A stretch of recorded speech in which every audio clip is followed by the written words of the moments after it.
Welcome to Dreamit Live. We have a great panel of experts with us today who made time out of their day for us, which is greatly appreciated. Well, let me tell you where not to start, and that's with the Magic Quadrant. We have the world's best mousetrap. See, I have a business model advantage and a pricing advantage. Let's go back and forth. We're talking about going from secondary school to university.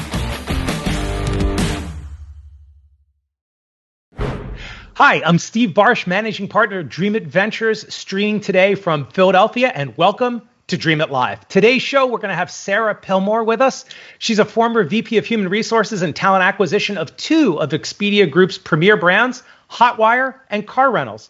She also led global diversity and inclusion strategies when she was at Expedia. She's now CPO, that's a Chief People Officer at Osler Diagnostics, a health tech company in the UK. She's an advisor to Oxford Sciences Innovation. We'll learn a little bit about what OSI is about in the UK. She's also an active angel investor. At Dreamit and Dreamit Live, we've been sharing ideas from some of the best in the business, and Sarah is certainly one of those, and focusing these days on how to survive and thrive during these really challenging times. On today's show, the topics we are going to hit, we're going to talk about startups and founders facing a pandemic. You know, as many of you know, many of you are startups are never easy. We always talk about it's like a roller coaster. It's crazy. Now it's like an order of magnitude or more difficult. So how can founders and startups best deal with well-being during an economic crisis? Something Sarah talks a lot about. How do you keep your team motivated and focused during these challenging times? What about things like imposter syndrome? Tell you the truth, I didn't even know what that was till I was talking to Sarah about it. She's going to talk to us about imposter syndrome and how that holds many founders back and how to overcome it. How do you what are some of the best ways to remotely hire employees? There's a lot of people doing Zoom interviews and Zoom onboarding now. What are some best practices around that? And what if you have to face the difficult situation, as many companies and startups are doing, with a very unfortunate employment statistics coming out today? But what if you have to lay off employees? How do you do that if people are remote? Really difficult situation, but there's best practices to know there also. The goal of our show is we want to help startups and founders across the entire global startup stack, point out ideas that you can hopefully learn from. What's success for us on this show? You feel helped. You've picked up a few gems that stay with you, and everyone is hopefully just a little bit engaged or entertained. If you strongly agree or disagree, please put it in the comments. We're going to leave 10 minutes at the end for Q&A. So if you have questions, put them in the comments. We're going to do a founder therapy segment with Sarah at the end of the show. In the interim, let's dive in. Sarah, welcome to Dreamit Live. How are you? Thanks, Steve. Yeah, great to be here. Coming to you also from outside of Philadelphia. So I think we're probably down the street from each other, but I'm in my basement and you're in your house. I'm in our house. I'm in Marion Station outside Philly. I think you're in Bryn Mawr, right? So we're like a couple train stops away. So wait, so just to go over this, right? So you do a lot of work with two companies in the UK, but you live in Philly. That's a little bit tricky. I do. Well, now I guess it's a lot less tricky than it might have been before. But yeah, I mean, from a career perspective, I've worked in a whole bunch of different physical places. And I think as we start talking about what's changing from a work perspective, I think we are living in a world now where people can make decisions for their personal life and their work life. And I talk a lot about work-life integration versus balance, because balance suggests if I want to have more of this thing, I have to have less of this thing.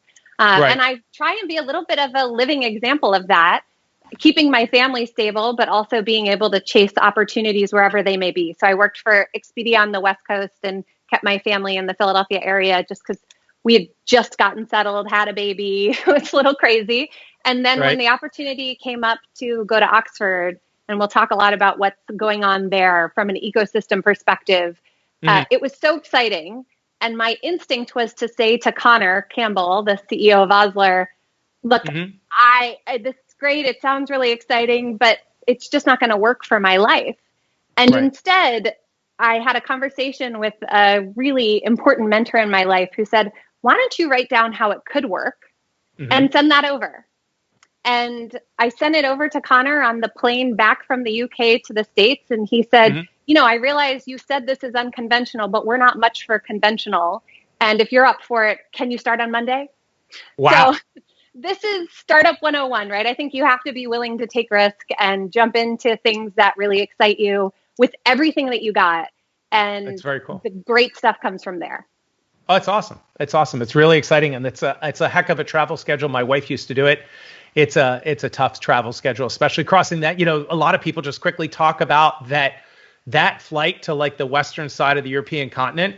is one of the hardest business flights because it's a 5.5 hour flight and 5 hours of time change. And it's just a lot to absorb in a short amount of time. So anyway, let's dive in on the startup side if we could. Startups and founders, as all of us today, everyone's facing a pandemic, and it's a global, obviously, thing that's going on. And we've talked about, startups are never easy. You're back to doing a startup or involved in a couple of startups. And, when you're working in an Expedia Group, which again they're suffering as a company right now too. The travel sector is getting crushed, but that's difficult. And startups are an order of magnitude. It's an order of magnitude more difficult for a situation that's already difficult building a startup, right? It's a roller coaster. You have the high highs, you have the low lows, everything's going well. You just closed your round of financing and the next day your CTO resigns. Like startups are crazy. So I'd love to talk about first topic is focus on well-being, right? I know it's something that you're passionate about, and I'd love to get your opinions, and I think our audience would love to know, how can founders and startups best deal with well-being during this health and economic crisis? And it would be great if we could start by, what do you mean, or what do we mean by well-being? What's the topic? Can you help us frame it out? Sure. So I think, when you think about wellness generally, there's a whole person that comes to work when you're talking about an employee. And that person has a personal life, they have a family perhaps, they have a social life, they have a physical well-being. And when you think about all of those things and what's happening right now is we have financial situations going on. We have created isolation for folks through necessity from their social lives. A lot of people are completely separated from their parents, right? And especially people who are ill or immune compromised are even more isolated. So you think about the impact that has. And then on top of that, our work lives have shifted overnight. And our ability to go to the gym is gone if that's where you used to go to exercise. And so now what you can even do for your physical well-being is limited. So when I talk about well-being, I talk about the whole picture. And I think one of the really exceptional things that was done at Expedia is we, rather than put a set of values out there and say, this is who Expedia is, a really exceptional communications leader named Sarah Gavin and a woman who does a lot of brand work now, Elisa Humphrey, did a bottoms up analysis of letting the employees tell the organization what Expedia was. And one core thing that came out from that was we feel as employees, we can bring our whole selves to work. Now, I've told people there are part of themselves I'd prefer they don't bring to work. Right. There's some things, specific things that we can talk about that maybe in the Q&A section that I'd prefer you don't bring to work. But like in general, we want people to be able to come as they are. Well, the fact of the matter is, coming as you are right now could be really tough. And it is kids and families and being stuck with your loved ones who you do love so much, but maybe not this much. And so I think when we talk about wellness, it's inevitably going to blend into the workplace, and it encapsulates far more than just mental health. And today is exacerbated by a lot of the things going on in the world that inevitably impact the workforce. Right. So if I'm a startup or founder, what do I do? Right. So, Dreamit does, virtual lunches, lets everybody get together and not talk about work. We do virtual happy hours. Everybody's trying to, where you're trying to connect and bring your whole self to work, although you're never leaving home. So what do I do? Like, what's the negative impact of all of this? And what, as a founder, as a startup, what do I do? And how do I help my team? See, I think the initial reaction, of course, is to do something. I must be doing something. And I think the first step, just like anything else in life, is to take a moment to just acknowledge it. It's happening. We all feel out of control.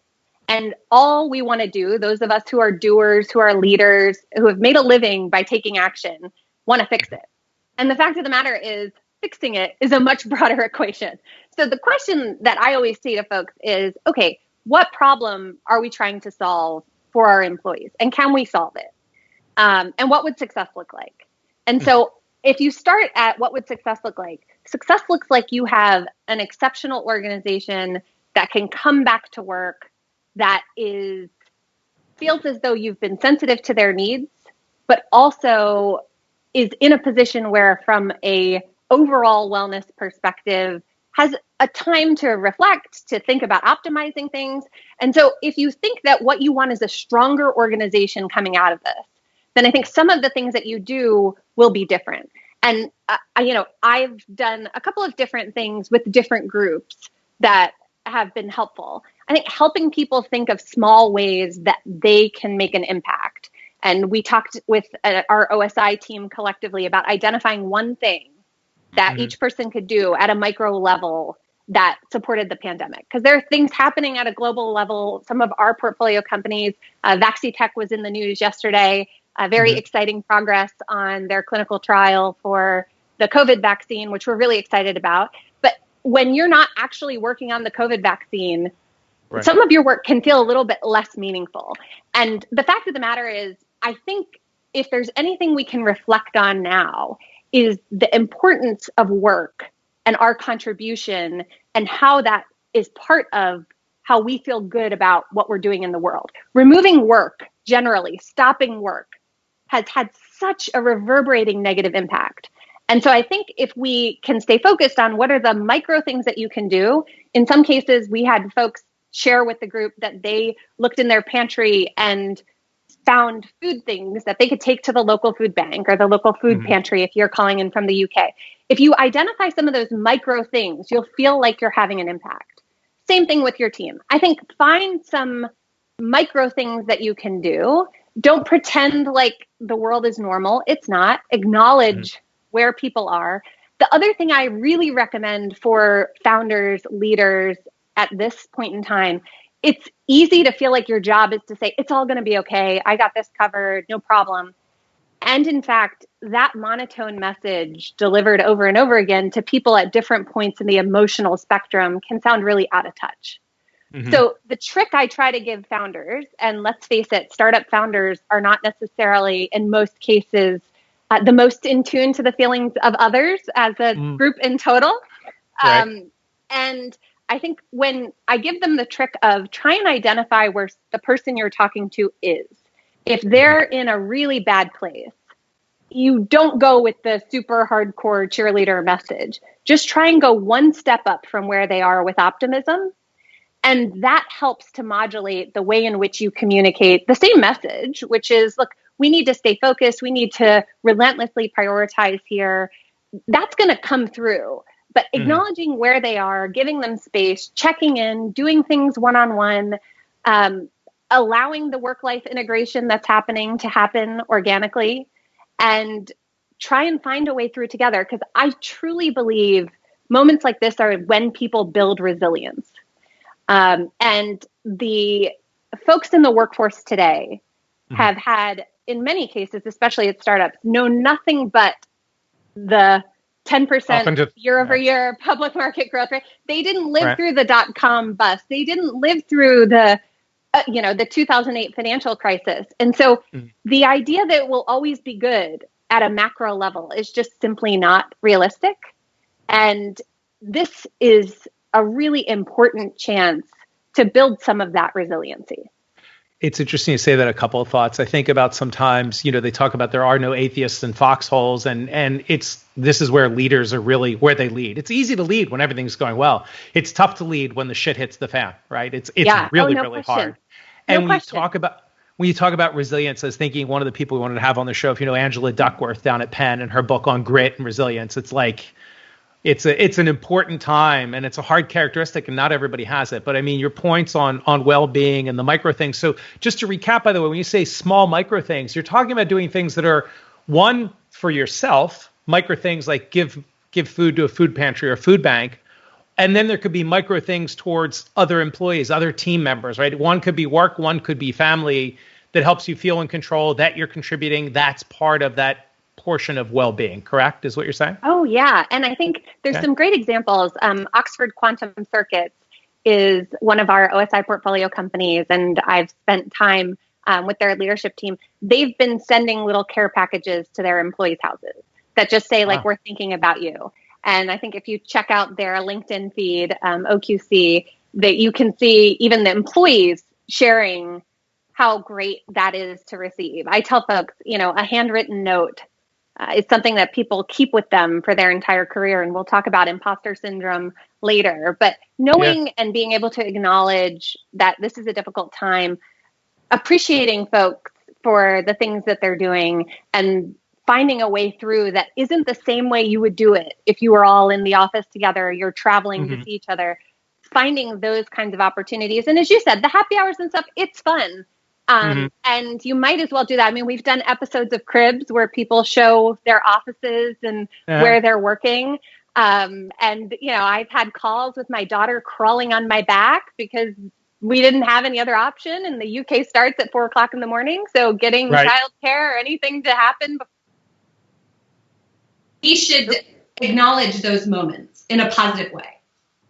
Got it. Cool. Let's move on. Let's move into the next topic and talking about, and just your audio transition for a minute. I don't know, maybe your iPods came offline, but anyway, can still hear you. So the next thing I want to talk about is keeping teams motivated and focused. You're kind of touching on a well-being. So what do we know? When people, it's a challenging time for leaders, people running startups or other types of companies, everyone's working remotely. What are your thoughts? And I know you've mentioned things like the GitLab remote manifesto, but what are some of the tricks and traps? How do you keep people motivated and focused at times like this? Yeah. So by the way, especially when there's so many distractions, Fox News, CNN, news alerts going off all day long, masks on, masks off. What do you do?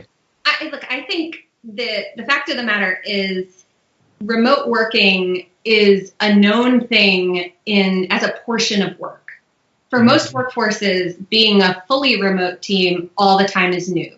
And the reality is that a lot of our organizations are still blended. So Osler Diagnostics is in the midst of doing testing in a lab and building a diagnostics device.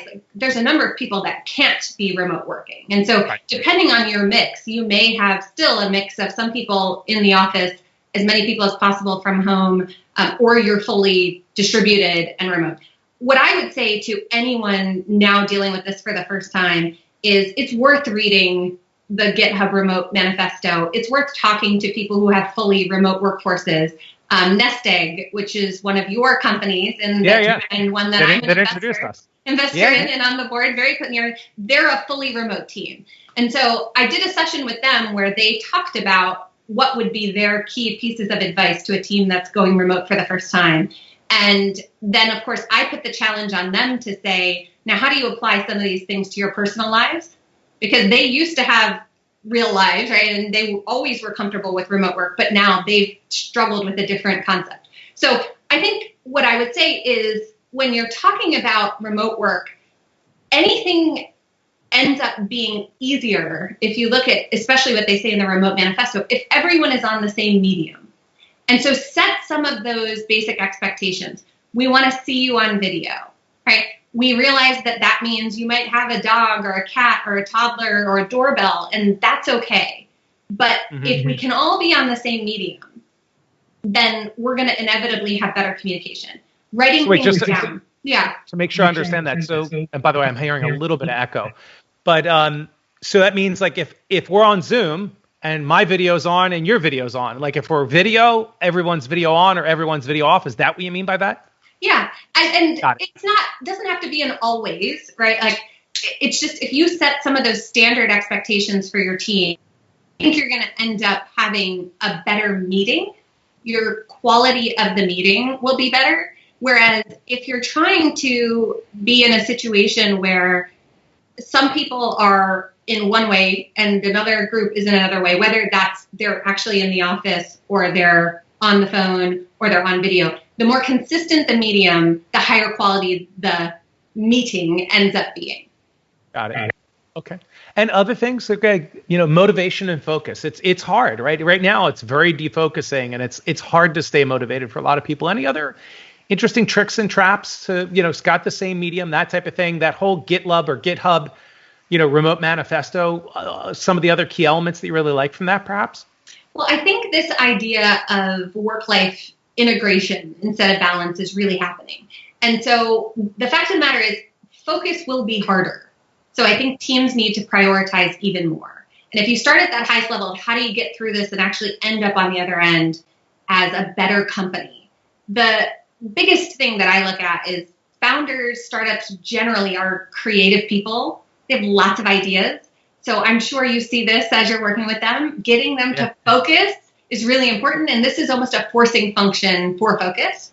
So if it's possible for folks to begin thinking about prioritization first, and then figure out in what flexible, integrated ways with what's going on in the world you can identify to make progress on that prioritized bit of work. I was talking to your team yesterday prepping for this call, and they're saying, look, my work hours are now all over the place. And that's great. I mean, I think all the data is showing people are working more, which I have some concerns about, but they're able to do it in a way that can integrate with other things going on in their lives. So it's not necessarily a balancing act. It's that we're finally moving towards this concept of these things have to coexist. And we have to be able to be flexible, which to me, flexibility is not, I'm working from home on Fridays, because that's inflexibility. Flexibility is, we have a really important meeting on Friday and I need to be with that client or be on that video call. And regardless of what's going on, I'm going to make that happen. Or Tuesday, my kid has an event that I want to be at. I'm going to make that happen. That's flexibility. Got it. Okay. I just want to see, I think we're getting a little bit of echo. If you have those other AirPods, do you want to pop them in if they're charged and ready to go? Because I think it'll help a little bit. It'll just make the audio a little clearer. And as we're doing that, I'm going to tell a quick story. It'll give you a full 30 seconds. I was talking to a friend of mine that knows a law firm in New York City. They had a lease. They already have leased 10 floors of their office building. And that they had an option for another 5 floors. Right before COVID hit, they were about to sign an option for another 5 floors in the office building. And they've decided to cancel the additional 5 floors for this big law firm in New York. And you'd say, oh, of course, but you wouldn't know why. And the interesting thing along what you're saying, like work-life balance, work-life integration, all of that, is what they said is our employees, our team is home. They're working from home. They're happier. They're not commuting an hour in each direction. There's much better work-life balance, work-life integration, and they're billing more hours. They're getting more done and they're happier. So it's kind of interesting how things change. All right, I wanted to go on to the next topic. We'll check audio and see if you're there and can hear us. The next topic I wanted to talk about was imposter syndrome. I think as we talk about imposter syndrome, really important for you to define that. I mean, maybe the rest of the world knows. I was like, I Googled imposter syndrome. What's that? And I was like, oh my gosh, it is the thing. What's imposter syndrome? What's going on? What should startups and founders do? Okay, I don't hear your audio right now. You there? If you do an audio check, Sarah, we'll see if we hear you. Can you say something? Now I'm starting to hear you, yes. Okay, good. Barely hear you, but I think that's okay. Okay, I can barely hear you. Maybe we should do it without the AirPods and I'll just not overtalk you. Yeah, so let's say, yep. Take them out. It's tasting. Okay, much better. Let's go on it. Okay, perfect. So. Imposter syndrome, yep. Okay, better? Yep, hear you great. So I think the key thing that I'd say is imposter syndrome is this idea that people are going to find out that I don't really know what I'm doing. And I think the challenging thing about that is if you think about who tends to suffer from it actually isn't people who don't know what they're doing. And so there's a whole group of research that was done almost 30 years ago. They're actually looking at women who were extremely accomplished women, but felt like they were not able to do the roles that they were in fact qualified to do, that they felt like imposters, as if they didn't belong there and wouldn't take the next steps in their careers, et cetera. And this bit of research had folks take a test, a physics test, and they had rated the people across the scale at the very beginning to say, what is your level of physics knowledge? And based on what they had on that scale of actual knowledge, then they had folks take the test and they asked them afterwards, how do you think you did? Mm-hmm. And so they had to self-assess whether they think they did a good job or not. And the people with the most knowledge and the best scores on the test did not necessarily rate themselves as thinking that they had done really well. And so imposter syndrome is this idea that I don't belong here. And that ends up really impacting startup founders because they're trying to do something that hasn't been done before. It involves a lot of risk. It isn't reinforced by climbing a corporate ladder in any way, shape, or form, right? So it's not like I was the manager of the department and then I became the director of the department. I got this award at the annual meeting. And so I feel like I'm ready to be the VP of the department. Mm-hmm. It's totally different, right? And so why do so many of our founders that we work with suffer from this?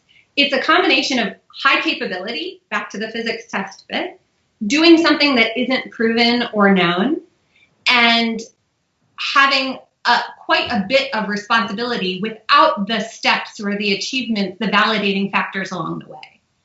So that's what it is and why it kind of happens a lot with the folks that are probably on this call today.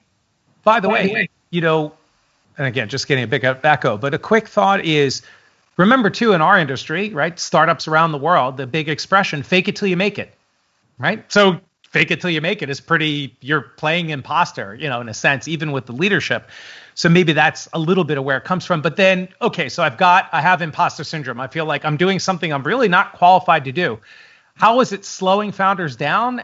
What's the negative impact of that? I get it. What's the negative impact about it? And what do I do? How do I fix it? So a lot of the time I end up talking to a founder about something else. And then when you dig into it, you find out what's really underneath it, where their struggle is around this idea of, I feel like I don't know what I'm doing. And it is going to that deeper level if you're working with founders. If you are a founder, I think that's a really important thing to then be able to do. But on top of that, what can you do about it? I think if you are a founder yourself and you find yourself struggling with this, that's one piece. And then if you're working with a founder and you identify this, I think there's another piece there. But the first thing is to realize that this is potentially a good thing.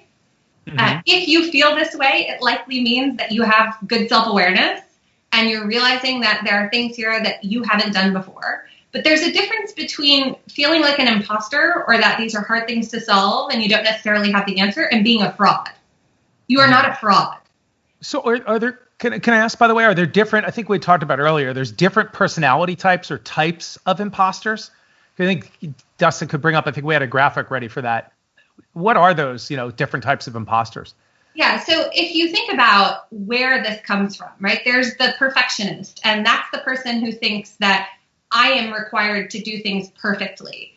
Psychologically, there's actually a profile behind this where it normally involves some issues from childhood, et cetera. I realize we are saying it's founders therapy, but where some of these come from are also different places.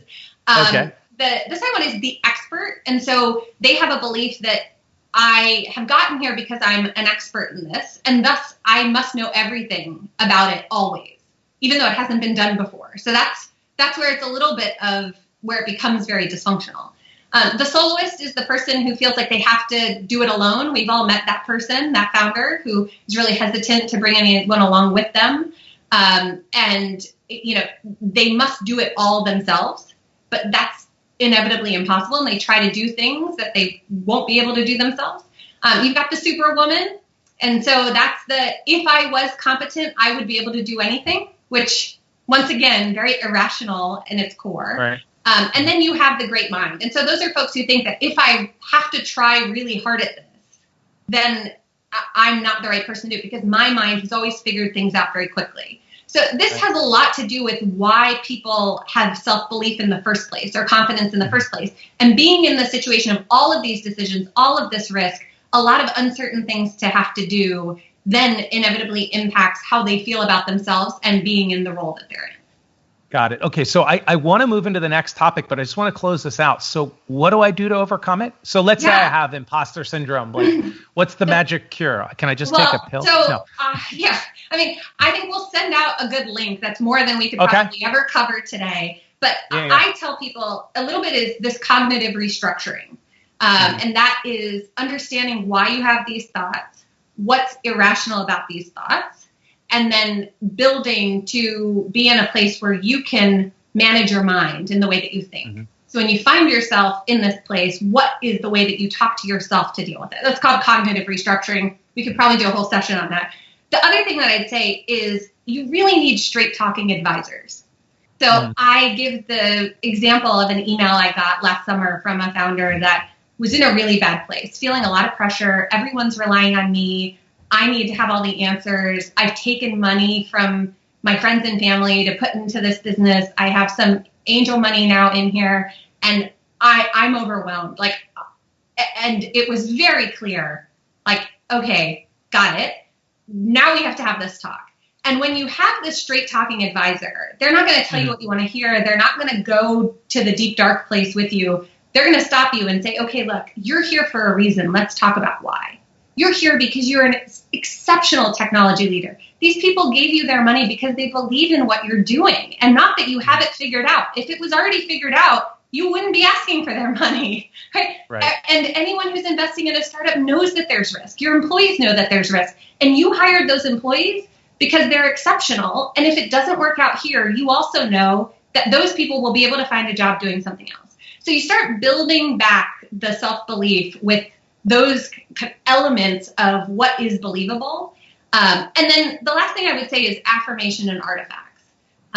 So I have in my drawer pretty consistently things like this, which is an artifact for me, but it has a note in it from one of my former bosses, and it's a daily reader. So for every day of the week, John Maxwell's daily reader. Oh, cool. For every day of the year, it has a thought on leadership to read. And if I'm in a dark place, I both read the front, and the guy's name is Kevin Collins, if he's out there listening today. But he was the first person that gave me a shot at being a business unit HR leader.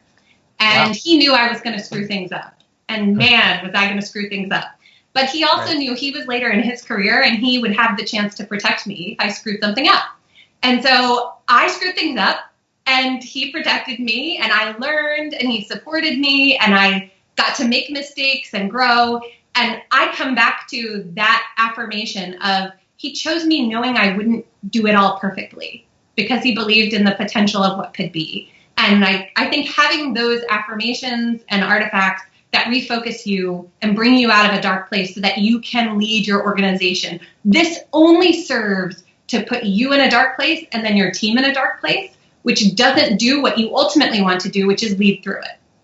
Great. Okay, cool. We're about to go to the next topic. If you're just joining us, our guest today on Dreamit Live is Sarah Pillmore, streaming in from Philadelphia. I happen to be in Philly also, works for a company, two different companies in the UK right now, former VP of HR at Expedia Group and helped car rentals and Hotwire. We were introduced actually through a mutual friend, a Dreamit company, and really appreciate having you on. We're going to hit the next topic again. If you have questions, please put them in the comments. We'll take some questions with Sarah at the end. We'll go for about another 10 minutes, and then we'll hit some questions that have come in. Next topic, hiring. So if you're watching this live or slightly around almost May 1st, 2020, everyone's remote. We're living in a COVID-19 pandemic world. What are your thoughts on remotely hiring new employees? What are the best ways and best practices around hiring? I mean, you could talk about hiring in general, and then what if we have to do everything over Zoom or Skype or whatever? Sarah, over to you. Can you hear me? Uh-oh, Sarah, Steve. Can you hear me? Did you lose audio? I can hear you just fine. Oh gosh, this is so fun. I can't hear you. Hold on. Okay, Let's try see again. which of these things I could actually put in to Can you hear us now? you. Oh my God. Can you hear us now?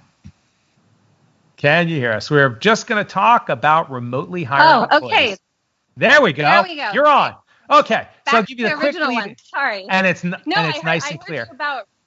Go right ahead. Sorry. Remotely hiring employees. So you could talk about some best practices. You know, there's a lot of mistakes we see startups make in hiring, but now it's extra challenging because everything's remote. And if you used to interview face-to-face or fly people in for an interview, that's not happening. What are your thoughts and best practices on hiring right now and remote hiring? Yeah. So I think, look, overall for a startup, you got to build the right team. And that's an important thing. And I think if you are hiring right now, you're in a really privileged position because the job market is, you're going to find folks that want to kind of hunker in place. But quite frankly, there's going to be a lot of talented people in the market. Yep. So I would say, set your standards high. And when you start thinking about principles around hiring, I think it's important to know what you believe. There's an exceptional leader at Carta, who's the CEO. His name's Henry, and you can find him on Medium. We can send out a link to what he talks about. But one of the core things that he talks about is the difference, and a number of different startup leaders have talked about this, between your 10x employee and the person who's just kind of chugging along. And I think one of the benefits of being small, one of the things what I love about startups is you can build a workforce with a lot of 10xers, and know that 10xers, associate typically with other 10Xers. So regardless of where you are, I think right now is an exceptional time to be hiring it if you're in that position. And I think about, to do it remotely, it's important to try and mimic some of the things that you would find if you were in person with someone. So body language is really important, and being able to read someone's body language and be able to set up a way in which that you can engage in a way that feels authentic. Representing your brand. And so if my brand is cool, fun, startup, then having a branded t-shirt or something in my background that makes them see that like they're not coming to work at my house, although it's pretty cool, fun office. But exactly. Yeah, I mean, this isn't, but just to start to give them a vibe of the company, or put your logo in the background of the Zoom call, like do something that can really connect people with the brand. That's some of the experience that people get when they come into your office. And I think then when you think about what you might have done historically, which might be a panel or 3 or 4 people interviewing, it can be really hard remotely to do that. And so I'd say try some things like doing more one-on-ones and saving that panel type thing maybe for when that person is going to tell you about themselves, and try and be flexible in a way to make it give some of the things that work in an office, but not just try and replicate that, because the experience is completely different. Okay, I want to push back on one thing you said. And that is, are we bringing bad interviewing habits now to a remote workforce, a remote interview situation? And I want to talk about blind auditions.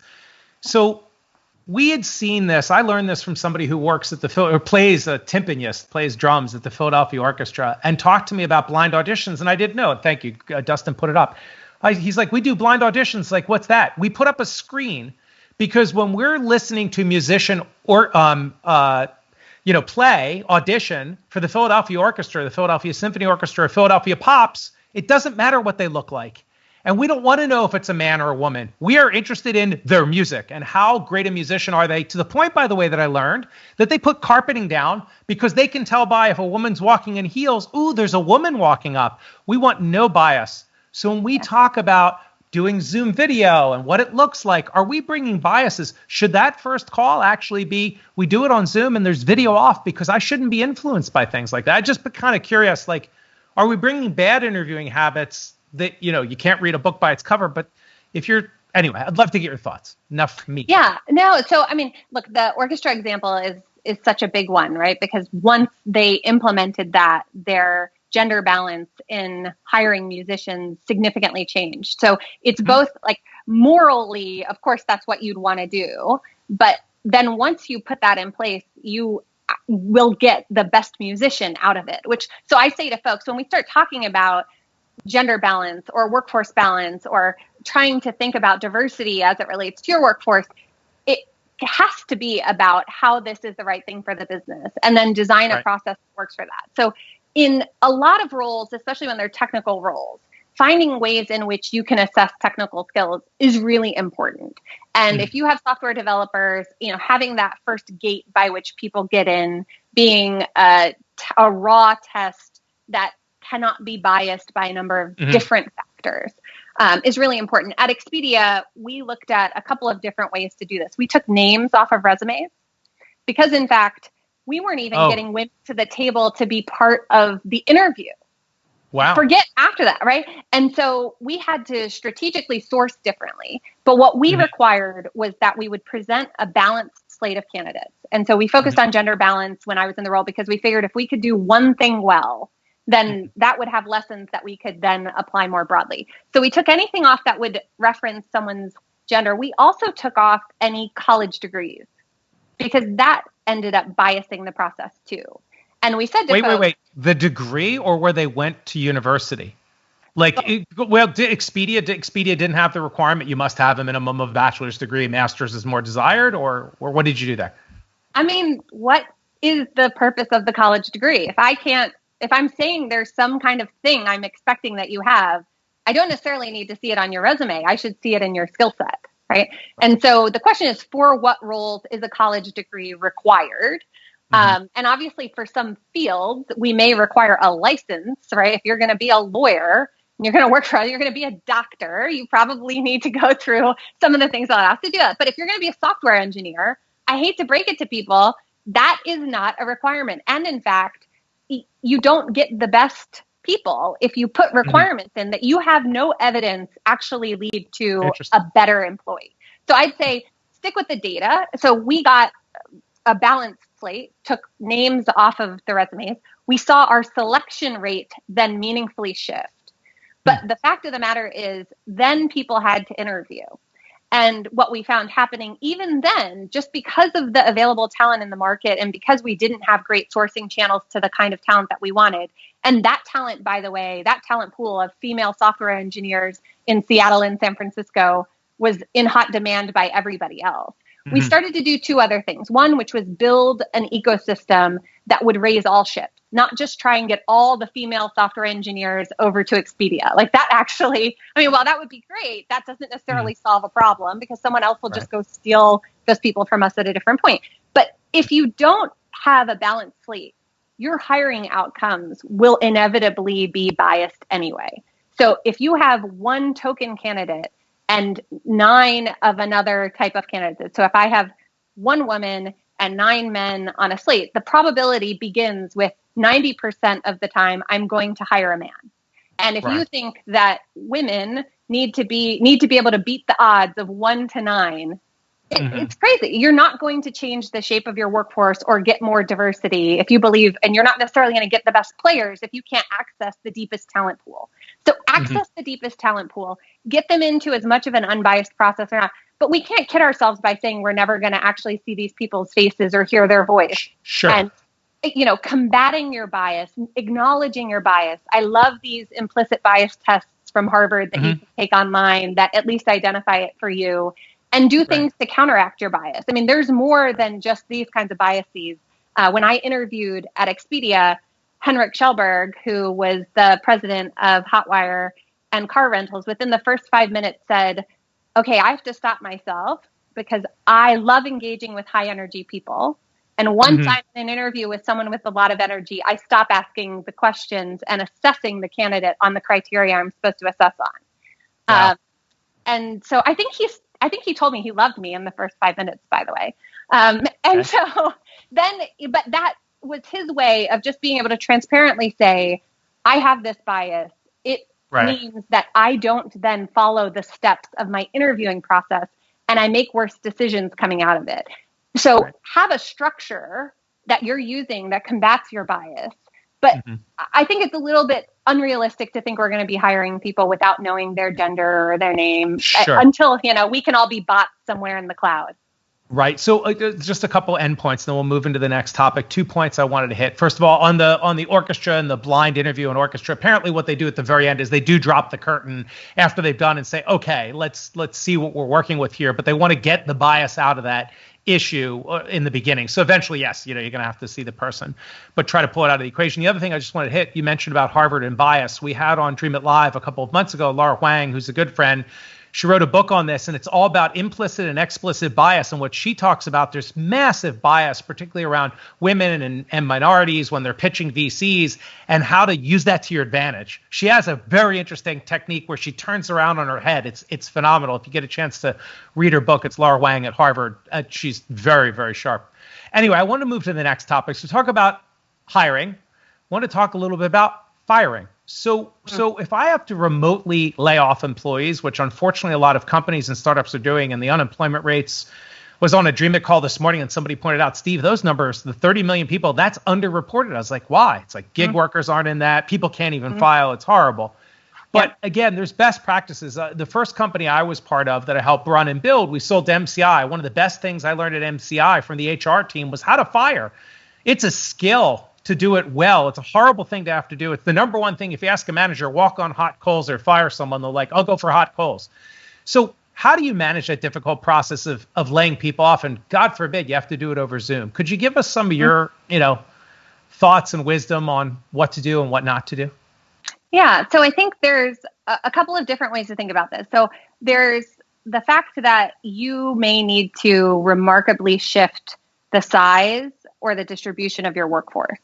And to me, if that is going to be something that's going to persist for more than 3 months, and at the longest, more than 6 months, then I would be talking about doing a reduction in force. Because I think at the end of the day, you want folks to be able to get on with their lives, and to ask them to wait for potentially 6 months to then be called back can be a little bit more challenging. I mean, given what's going on in the world, it's not as if that's happening to your workforce and it's not happening in a lot of other places. Right. So I think using a furlough strategy or a layoff strategy is something you need to think about. And that's more in the context of what's going on in your business. It's not a one size fits all. But I would say, sure, I think you have a higher rate of avoiding the thing that everyone always tried to get away with when you had layoffs was, look, I don't need this person right now, but I'm going to really need them in 9 months. And I spent so much time hiring them because I followed that amazing process that right. Steve and Sarah talked about. And now right. I'm going to have to go through all of that again. So if a furlough strategy can work for you because you do anticipate that that is still a role, a skill set, a resource that you're going to need once some temporary meaningful event like what's happening in the world changes, then think about that. If you are then having to do an actual reduction in force, what I say to folks, and I'm sure you saw this at MCI, is historical rack and stack setups. Mm-hmm. And what you want to make sure you don't do is lose your 10Xers. Right. And who you impact really matters. There's a great article out there. I can't claim credit for a lot of these thoughts about, your culture is who you hire, fire, and promote. And know that in times like this, the people who remain will remember the actions that you took and the way in which you did them. And so Henry, again at Carta, has a great article out there that we'll share in the communications he did with his team. But he started off by saying how he thought about making the decisions, because it is a moral obligation that you feel like you've made to these employees. And right. you have also made commitments and you have obligations to your shareholders. And if your business doesn't survive, you can't meet either one. So the business decision you have to make is a decision that's about your business. And then the way in which you implement that decision has to be thinking about your people. And so when you can separate those things to say, what I have to do is with this criteria in mind, the survival and the ability to get my team through this, and then how I do it, the way in which I support those employees, I help them find new opportunities, I communicate with them, I communicate broadly with the organization, is all with that individual person in mind.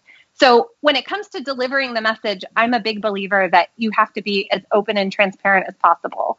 Keep it tight, keep it short, give people the opportunity to ask some questions. But I think in this kind of environment, you're not going to get the, why is this happening? Why me? People generally understand the business case. And I think then very quickly shifting to say, look, we've thought a lot about how we're going to be able to help you through this difficult time, and actually spending time on how you might be able to get that person networked. There's a whole bunch of startups who have put up online their people and their skill sets and connected them with their network and other folks that may be hiring. If you're in a portfolio like OSI is, offering those folks and their skills and their resources, helping to promote them even within your ecosystem, I think is really important. You guys have that at Dreamit too. Right. So that sends the kind of message as someone's leaving that we care about you and we want to continue to support you in a way that's reasonable, and it isn't about your performance. Now, we can talk a little bit about firing, which is a slightly different topic. Right. And I look at that really differently. Okay. Well, I don't know if we have time to go to firing. I did want to hit one other thing. I know there's one other thing that you had mentioned you wanted to talk about, and I think we can fit it in right in here. That you said a lot of times employees, if you're doing a RIF or a reduction in force, they're not going to be overly surprised. I think you love Paul Graham, who's one of the founders of Y Combinator YC, that does a great job. And you talked about default dead or alive. Right? Like, that are you going to be laying off people because you're in default dead? Do you want to hit that real quick? Dustin just brought it up. Talk to us about that a little bit, and if we can fit it into the part of this conversation. Sure. So I think, the fact of the matter is when I talk to a lot of startup founders and I say, okay, so when do you run out of money? When do you, what's going to happen? And the number of them who do not really have a plan, a realistic plan, and don't really know what has to happen in order for them to remain alive, right? So default, you keep doing what you're doing now. Are you dead or alive? And at what point? And what are you doing to then manage that? And I think Paul Graham, these articles are so meaningful. I think if you put them all together, it's a little bit of a Bible. And I'm like, why didn't I come up with something? stuff, right? His essays are phenomenal, yeah. I mean, they're so tight. And the reality is that the things that you do long before you're in that situation are so important. And if you say, like, look, I'm going to need an investor to come in and save me. Okay, well, what does that investor want to see? And how are you reflecting that in your roadmap? And if you need revenue or you need that big partnership deal to come through, this all comes back to that prioritization bit. And I think startups can create something moderately appealing that's new and novel and get some traction early on. But, you know, I know you guys talk a lot about the crossing the chasm bit. If you don't, in fact, think about some of these inflection points that every startup will hit and you don't plan for them diligently before you're in the rut, then you end up defaulting dead. And it could have been prevented, right? You could have made different decisions. And I think a pandemic like what's going on now, the resilience coming from this, as well as I think what startup founders are learning, which is it's not all an economic environment that's always going to go up. And once you know that, you start really thinking about resources in a different way. And you stretch before you hire and you really think about the skill sets that you need. And I think if you look at some of these really experienced VC guys, you know, and girls, thankfully, that's starting to happen a little bit more too, is they talk about the startups that have been successful and some of the consistent things that they do. And I think for any of us to not learn from that wisdom and take those things into account as we're in an environment like this is to miss even the opportunity to interact with them would be better. But their stuff's out there and it's so important to think about. No, I agree. By the way, on the note, just somebody that we came on or is going to come on to Dreamit Live coming up in, I think it's May 13th, Steve Case, we're going to have on Dreamit Live. You know, talk about an entrepreneur that's been around the block several times and to share wisdoms and thoughts and ideas on what people can do. And there'll be some other things we talked to him about. I wanted to mention just one other thing. You said, you know, startups back to default dead or alive need to have a plan, you know, and if you don't have a plan, that is a plan, right? You've made your decision. And I think one of the challenges for a lot of founders right now is, well, I had a plan. Well, yeah, the world changed. You need a new plan. You know, like Custer had a plan. Sometimes you need to update your plans.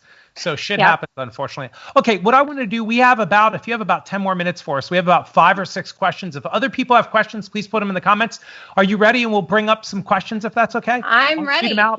Should come up on the screen. Dustin produces. And again, thank you for Dustin's help today and Victoria and a couple other people at Dreamit. This is very much a team effort when we put on Dreamit Live.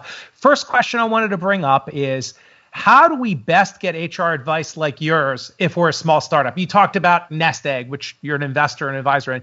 Like if I'm a startup and I'm looking for HR help and I'm 3, 5, 6 people, I'm not bringing in somebody like you. I can't afford you. What do I do? I think is what this question is.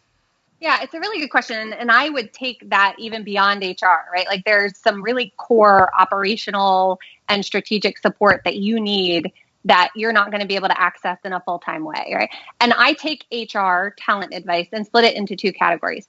80% is the commoditized stuff that it doesn't matter who you do. Payroll is cheap and easy. You just need someone who doesn't screw it up. HR information systems are basic, inexpensive, SaaS systems, easy. Don't confuse that support that you need that can be easily outsourced very inexpensively and is a commodity with the strategic guidance that you need as you reach inflection points about building an executive team or thinking about your board or things like that. So I think what I see a lot of startups making the mistake doing is they hire someone who's exceptional at the 80% and the commoditized repeatable work, or recruiting. They're an exceptional recruiter. And then they have them start doing this other 20% thing, which is a completely different skill set. Or you'll have someone that wants to hire someone like me, who's a little more strategic and focused on the longer term, and then say, oh, and we have this other 80% over here. We can't hire 2 people, so you're going to do that too. Well, first of all, I'm terrible at it. I'm like the worst you could ever find for that. And second of all, you would completely overpay for that. So I'm a big believer in this fractional executive thing. Or identify trusted advisors that you can go to if you need a piece of work. I also think there's so much available out there on the topics. It's in many ways just trying to synthesize it down to what makes sense for you. And I'd be much more a fan of doing something like what Nest Egg does. I mean, they have support for the ongoing day-to-day kind of stuff. And probably once a quarter, I end up spending 2 to 4 hours with that team on a core strategic topic, which is potentially about scaling into new markets or compensation or transitions on the executive team. And I know the business, I'm involved, I'm engaged, and what they then need that for is pretty isolated.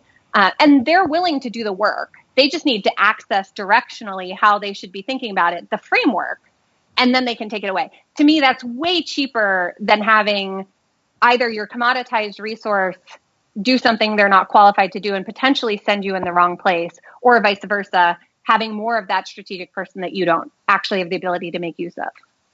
Got it. Okay, let's move to the next question. Our next question is, and again, it probably should come up and I'll read it to you. Do you think teams will now expect to have more work from home days? For instance, by the way, I'm just thinking Dreamit, we have work from home Fridays, right? Do you think now teams will expect to have more work from home days? So I think it depends on your business.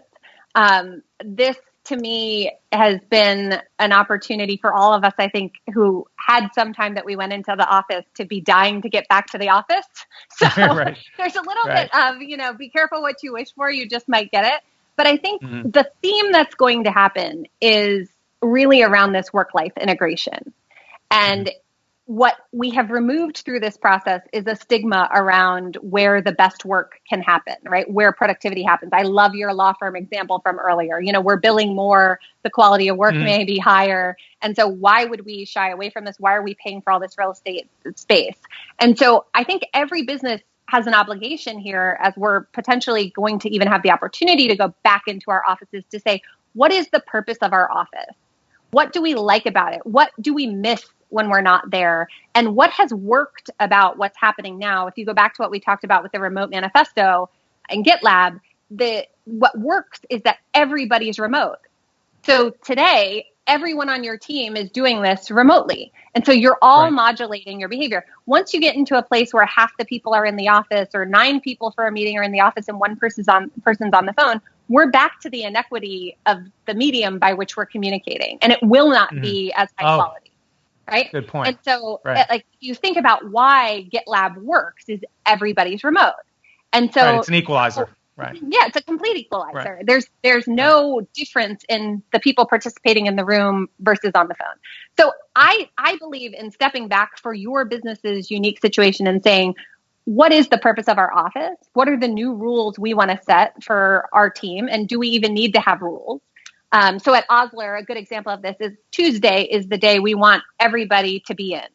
And we do some things on Tuesday, and from a scheduling perspective, so that we don't have folks going back and forth or trying to figure out what day that everyone will be around or who's in the office when. So we say to folks, we want you to make every effort to be in physically on a Tuesday, regardless of what your role is. We used to share a meal together on Tuesday too, which probably won't be happening for a while unless they're in little takeout containers. But things like that work for your workforce and don't become a binary decision of it's either this or it's that. How do we integrate these two things so that we get the best out of both, depending on our unique business circumstance? Okay, cool. Thanks. Let me transition to the next question. I think it actually flows kind of nicely. The next question up is, what should we do now to get ready for the fall if there's another outbreak? We're work from home. Now we start going back to the office sometime this summer and we've got masks on and then there's an outbreak. Like, I guess what can we do to prepare just in case, or should we do anything? Yeah, no, it's a great question. I mean, if you're an investor, you should definitely be investing in Osler Diagnostics, but separate topic. Okay. What does Osler do again? Okay. Yeah, Osler's a point of care diagnostic device. So if you think about why these outbreaks are so painful, not having the ability to test and then track and treat is obviously at a core, on top of, if there is another outbreak, let's say we get to the point of having a vaccine, and I of course hope that happens regardless, but VaxiTech is obviously an Oxford vaccine. Right. There you go. So we're excited about that, but it could be another meaningful health event, right? Health related event. And I'd hope that both politically, economically, we learn from this one, both as a workforce and as just society as a whole, in what we would do again and what we wouldn't do again. But I think the idea of understanding that you need a place where your employees, if they're going to come into the office, can be safe. And, my husband's an environmental health and safety leader for a very large manufacturing company. And I think there's a lot to learn from those companies, both about this particular situation going on, but then more broadly about what are the things we should be doing in our office that keep our employees healthier. And that, to me, is a core learning no matter what, because it may not be COVID. It could be a really strong influenza outbreak, which is much more terrifying for our kids, right? And so for those of you who come into a work environment or commute into work, it could be something that impacts a completely different part of the population. So thinking about long-term, having some of those safety, wellness, and health-related things as part of your overall strategy, I think make it so that you can do something within your workforce in your office. I also feel like we have the burning platform where folks aren't going to say, what do you mean you want me to use hand sanitizer? What do you mean that I need to wipe down my equipment at the gym when I'm finished on the treadmill? Things like that, I think, are not going to be such a taboo thing to now deal with. So let's do them because they're good things to do regardless, and can help immune compromised people with young kids who don't have the immunity or may not have had that opportunity yet. And of course, invest in the folks that are really doing things in a unique way that will make it so that we can deal with these things as they potentially come forward. It's not this pandemic. It's, as you said, the next one, right? And being prepared for that. Okay, just 3 more questions, and then we'll wrap it up and hit a couple things. So the next question, interesting. We talked about firing, right? So if letting people go, how do we best help with the others cope with survivor guilt? Seems like that's not your outsourced 80% HR kind of issue payroll, right? So it's remains. It's not. So I think I come back to this. This is about how you communicate to your organization about the way in which you made the decision. And a lot of survivor guilt comes from this, like, why not me, right? And so you think about the clinical representation of survivor guilt, which is when you talk about a really scary event like a airplane crash or a car crash, and there are people meaningfully impacted by that, either with their lives or their well-being, and there's those who aren't, but were in the same event. So why did I end up being the one left here? And the more in which you can communicate the decisions that you had to make and the way in which you made those decisions. And so the Henry at Carta talked about, there were these 2 functions that, based on our revised plans, were not needed in the same way, right? And that's how we made the decision. Why would you have survivor guilt if you're not in one of those functions, right? So that's one way to kind of get around a meaningful group. If it's within a group and someone's a high performer and the low performers are gone, I'm a big believer in dealing with things with a lot of transparency to say, look, we had some really difficult decisions to make. And I want to be very clear with you about how difficult it was to make those decisions, how I made those decisions. But I also want to tell you that as we thought about this team, we thought about your skills, the way they create value for our customers, the contribution that you have across the group. And I need you more than ever here to be the person that we know you are and contribute at the highest level, and to know that we're going to be taking really good care of the folks that are moving on with their careers and ensuring that they land in a good spot. And I don't want you to feel like you have to worry about that, because we have structurally solved for that for our workforce. Wow, that's a great answer. By the way, I've been thinking a couple times an answer you've given. Have you ever watched the Showtime show Billions and Wendy Rhodes, the performance coach? One day, you and I, as a show, we should unpack that and see, is it bullshit? Is it real? It's the things that she said. And I would tell you, I guess I'm trying to remember who introduced me like this. Maybe it was Yakin. I wonder if Yakin's on. Yeah. I was doing a session with the Neste team, and he said, if you want to know what Sarah does with CEOs for a living, and I think my mom, who might be watching, who has a lot of questions, what it is that I do for a living. I heard my husband once say that she's just on the phone talking shit about people all day long, Okay, let's hit 2 more questions, because I know we're running really late, but we have to talk about that. We'll do a separate, rip apart a show as live or something. Okay, next question, just 2 more left. This is a little bit different than some of the others, right? So for hiring, what are your thoughts on how to do reference checking well? It's a bit random, but checking, I think, is really important. So especially in more senior level roles, this starts to get really tricky, right? Because I think, at a junior level, I'm very much so a believer in the leader themselves making the phone call to the reference. Okay. And I like, before I make that phone call, if it's someone I'm hiring to my team, I'm going to say to the person that I'm interviewing, hey, tell me about the most difficult piece of feedback you ever got and who it came from, and what they had to share with you. And then, of course, as we get to referencing, and I write down through my interviewing process the people they reference, right? And so if they talk about, and I'll ask things like, tell me about a time when you had to solve a really difficult problem and what ended up happening, or talk to me about a time that you failed. And so I try and get both the positive, which people, of course, are abundantly sharing with you, and then also the really challenging things. And then when it comes time for referencing, I like to play a little psychological trick. And I say, hey, you mentioned a couple of people in our interview that you've worked with. I'd love to reach out to them. Would you be comfortable with that? And they say, oh, yeah, sure. And I said, okay, so specifically, I'm going to be reaching out to, the person that was difficult on that. I'm not that crazy, right? But I think what you want to be able to understand about someone is not just, their favorite boss ever, or in my case, Kevin Collins, who's going to tell you I walk on water because he would just never tell you anything else. Whereas, I worked for a really, really incredible leader, Ranji Nagaswamy, who I think sees me for the whole picture of who I am.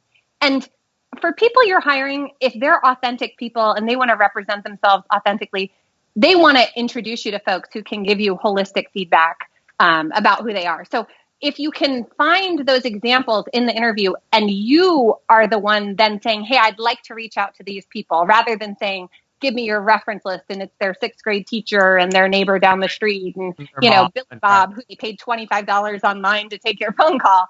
That's not what you want, right? It's not meaningful. And ask meaningful questions, not the stupid ones that they give you, through some system, like, did so-and-so show up at work on time? So I think there's some really standard reference questions that you can ask. And I always say at the end, is this someone that you would hire again on your team? And if so, in what role? Because I think that's really important. And then I always end by saying, is there anything else that I haven't asked you that you think it's important for me to know about Steve? Like, does he have some weird habits? Does he chew gum really loudly?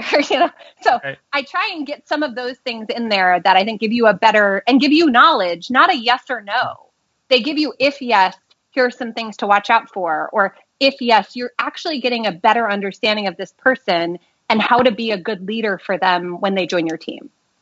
Got it. Okay, great. Last question is from Christine Steen, if I pronounce that correctly, on LinkedIn asked. Hi, it's a little long, but I'll read it. When hiring a CEO, doesn't the executive presence have some relevancy, which means making some assessments and appearance? Does it impact fundraising? Yeah. So I'll read that. Great. This is a great question. And Chris is actually an exceptional headhunter for startups. And so for any of you who are out there, her name is actually Christine. So I did not plant this question, by the way. Okay. All right. Look, I think appearance is an interesting thing. And here's what I would say, which is I think that there are some things that are basics. And those things are hygiene, cleanliness. Do you have holes in your clothing? Are you showing up in an authentic way that is the best representation of yourself? And to me, there's the extreme of that, which is simple things like there's a bias towards taller men. Taller men make more money, get promoted more. And even when they've normalized for other factors, that is something that people have and perceive. So what I would say is I'd start with having a basic expectation that from a professionalism perspective, a person will not show up in a way that would embarrass you. Okay. But then you have to say to yourself, if they show up in a suit and tie and we're a tech startup, is that appropriate or inappropriate? I'd say that probably hurt your fundraising. I was on a call a few weeks ago with a guy who was pitching for a startup he was in his house and he had a button down shirt on and it looked like it was choking him. And I'm like, why are you in a tie on video conference? So it's a bit of, I think appearance can't be a distraction. And if it's a distraction, it wouldn't necessarily change my mind if it's the right person. But I'm, of course, the kind of tough love HR leader who's going to say, hey, look, like the jeans where the hole is so big I can see your undergarments isn't going to work for me. Or, it's not working for me, not because I have a problem with your undergarments, but it's more about it's distracting from your content. And I think people's appearance needs to not distract from their content, but also either from being very flamboyant about it or not. So I know since we're closing, I'll give you a pretty funny story that I experienced once in an interview. I had interviewed someone over the phone. I'd never seen them in person, and it was for a call center job in upstate New York. And we had that's fair. A phone interview for a call center job. Okay. There you go. And so I go up to meet this candidate and a couple of others, and I had at least thought this person was going to be in the running. And I come back from lunch and they're in the waiting room, walk in, and I meet this lovely gentleman, and he has himself physically altered to look like a vampire. So his teeth have been shaped into fangs. He's wearing a big black coat. Wow. His hair is slicked back and dyed. And I'm like, okay, I got to get through this interview, because exactly as I said to you, if this ends up being the right person, I can have the conversation of, look, coming to work dressed as like physically altered to look like a vampire is a little terrifying and distracting again from the work. So I'm like, I'll get through it. I will take my own advice, and then I'll have that conversation if it ends up being the right person. It didn't end up being the right person. So that was one saving grace. But of course, all my HR friends after the fact were like, well, did you ask if he was going to work the night shift? Or did you, Oh my goodness. I'm like, wow. They had so many, like, would you like an office or a coffin? They had so many good jokes that came from the experience that, appearance, as long as it's not a distraction, I'm all in. Got it. Okay. Well, that was interesting. All right. So I was going to ask, are there any other questions I should have asked you that I haven't asked about Steve? No. Let me go in and wrap things up. I really appreciate it. We've gone really long with you today, a little over an hour, so it's greatly appreciated. I think we talked about, we might even have you on again, maybe in June, because there's some other topics. You had a long list of things you wanted to talk about in HR, and these, not only, it's not the tactical side of HR, it's the strategic things that you're hitting on. I know there's a lot of topics we'd love to talk to you about, so I think we'll have you back. Let me just wrap things up at this point. Sarah, really appreciate it. I know you're in Philly and you're working for companies these days in the UK. Appreciate bringing all of your wisdom. I think you also spent time at GE, Expedia, all these different companies, small and large, you've worked out. We really appreciate you sharing it. To wrap up things, catch our upcoming and past Dreamit Live episodes. You can go to dreamit.com/live. May 8th coming up in about a week and a half or so. We have Joel Peterson. He's the chairman of JetBlue. He also is the author of 2 different books. His latest book is on entrepreneurial leadership. We're going to talk to him about how to be an entrepreneurial leader at a challenging time. And imagine helping be chairman of a JetBlue. That is not easy in a challenging time. But Joel will be coming up May 13th. Steve Case is going to be joining us, co-founder of AOL. He leads Revolution Partners these days and Rise the Rest. And we're going to talk to Steve about startup challenges and some of the things he's been through and the future of work. How have things changed because of what we've all been through? So please go to, again, dreamit.com/live to see past and future episodes. Also, please check out the Dreamit Dose, which we run on YouTube. They're short videos. They're 5 to 7 minutes. I think Dustin and I are going to be creating a few new ones next week. They're all pragmatic techniques, things we see startups make mistakes with all the time. They're 5 to 7 minutes. Sarah, thank you for joining us today, sharing your wisdom. We greatly appreciate it. We hope you stay safe and you and your family stay well. I think we'll see you again in June. And thanks for spending time with us today and giving your wisdom to so many great startups. Thanks for your time. Thanks for having me. Yeah, thanks, Steve.